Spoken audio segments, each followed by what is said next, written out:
I'm going to give a very brief overview of some of the facilities that we have at CCAP to actually do some of the metabolite analysis that's already been spoken about. So just a reminder, so generally microalgae have about 50% protein, 20% starch, 20% lipid, and of course lots of other primary and secondary metabolites that could be used for a variety of applications in biotechnology throughout the world. The CCAP collection, so I think last year it was about 4,000 publications worldwide use our strains for metabolic research. So we do recommend if you're starting out studying a new species to see what's already been carried out in terms of metabolite work on the CCAP strains. So from the metabolome, so what is the metabolome? So we try to do a quantitative collection of all the chemical compounds in an organism. Generally, it's not proteins or peptides when we do the metabolome analysis, but the metabolome itself, it is highly complex. And the aim really for us at CCAP is to do a thorough and an unbiased assessment of all the metabolites within an organism. It can be very complex, and this is because there's a large range of molecular weights that we need to deal with, going from tens to hundreds of molecular weight in size. There's polar and non-polar metabolites, and of course there's volatiles as well that we could potentially capture and analyze as well. So in terms of the variation of the known metabolites per species, in algae, so something like a Chlamydomonas, you're looking at around about 2,100 described metabolites in Chlamydomonas, and sort of comparing that to what we know in E. coli and yeast and plants and humans. We do know a good amount of information about these model species, such as Chlamydomonas. It is very wide concentration range as well. So if you are embarking on a metabolomic analysis, we'd be looking at something that may be at millimolar concentration right through to sub-picomolar. And of course, these things change with time and space as well.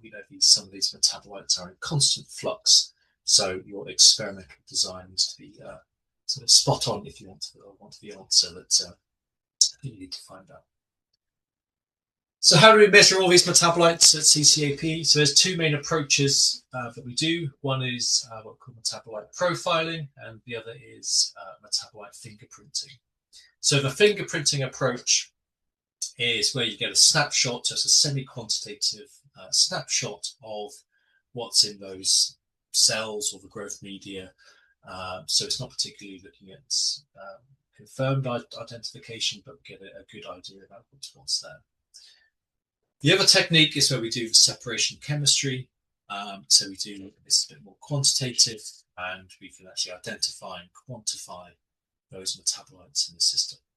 So depending on what you want to do, your experimental design and your hypotheses, we can either do a fingerprinting or a metabolite profiling approach.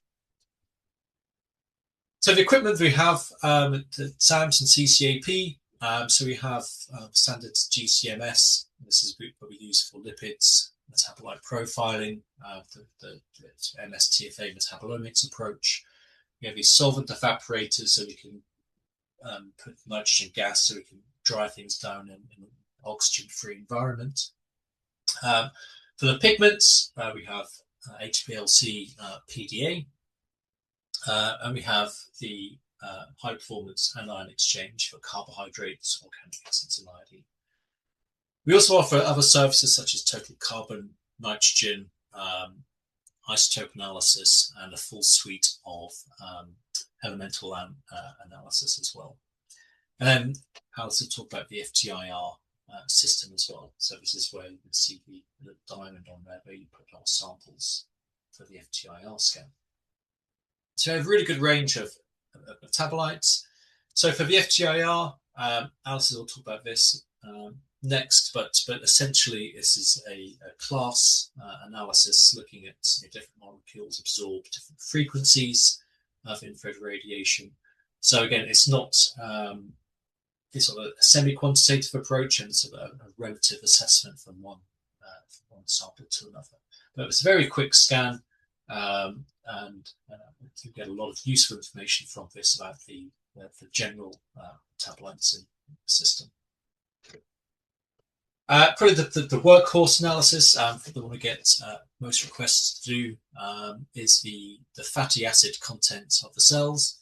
So this is where we convert all the lipids into the fatty acid methyl ester form. So we break down all the lipids, whether it's triglycerides, polar lipids, these membrane lipids, phospholipids, or free fatty acids into fatty acid methyl esters. Of course, a common request are doing things like what's the EPA content or DHA content of some of these cells here. So we inject, we do the extraction, convert to FAMES, and then we run that on the GCMS system. The other technique, so if you're doing a more untargeted approach and you want a bit more of a snapshot of what other metabolites could be in the system, this is what we call the MSTFA or the TMS derivatization. So again, we extract the metabolites, we derivatize them to be built on a trimethyl group to the metabolites as best we can, and we run that through the GCMS.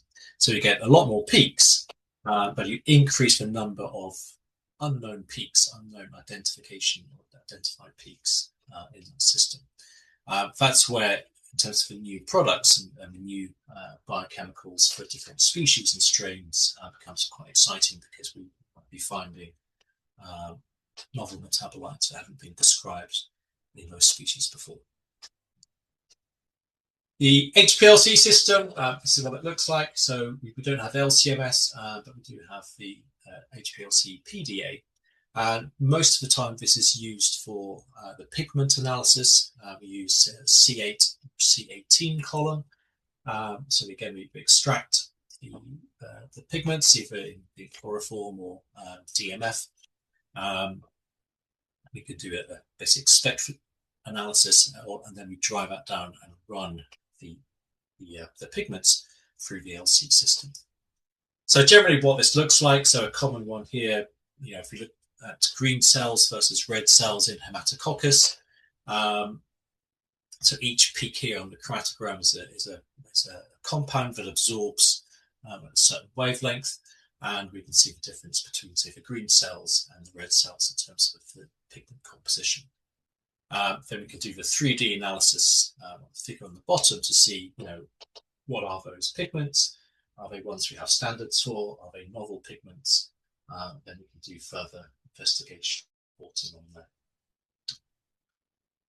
So just one example here. I think Mikey mentioned it earlier. So a project we had with Living Ink earlier, again, Living Ink primarily are a black ink, algal ink company. So we're working with them to see what other colors of algae could be looking for. So we have a color wheel here, extracting lots of pigments from different species and trying to work out which species would be best and suitable for looking at different colors for the printing process.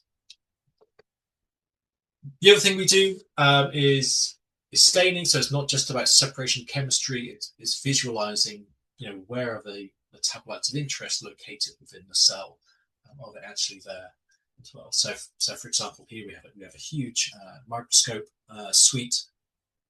So if the classic one is staining lipids with Nile red, and you can visualize where these are here. So we've got the red in this image here is chlorophyll fluorescence, and the orange sort of yellowy dots are the oil droplets within the cell being stained and fluorescing. So we can take pictures of that under the microscope. The other thing we do, obviously we get a lot of information and we need to process that information. So we use platforms such as MS Dial and Tabo Analyst to do lots of data analysis. So in the same way you might do a transcriptomic with proteomic experiment, we look at genetic, also metabolite differences and similarities in clustering using, say, PCA, POSDA.